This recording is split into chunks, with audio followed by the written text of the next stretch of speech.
again brings us back to the succession, that if you have to bow out, what are you really going to do? I mean, from running a company, and this is an absolute huge weakness in relation to that.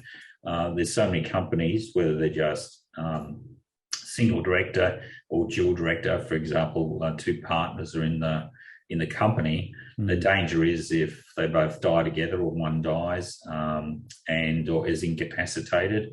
If you're stuck or you've got mental infirmity or whatever, that whole business, you can't do anything with that company.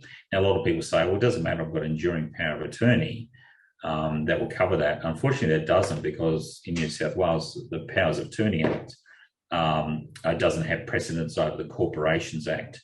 So in order to build a succession line, which is what I'm talking about, you need to build that into the Constitution, and you have pre-ready documents that will enable your successor director to come in just in play.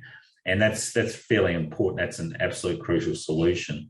So if any of you have got companies at all, you need to make sure straight away you go to Ben and you start to build succession in there.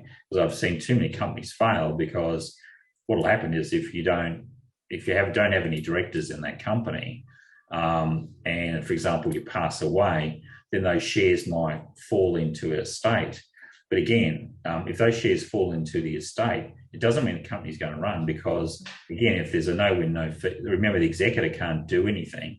The executor can't pass out those shares and put in place a director until post-probate. But if it's contested, then the executor can't deal with it. And that could be like 4 or 5 years. So it means that all the wealth that's built up there effectively is put at jeopardy. Now, quite often what will happen is the lawyers on the other side making the contest, they'll say, okay, well, we'll put in our director and you can put in your director. They'll negotiate that, and you really have got no negotiating position.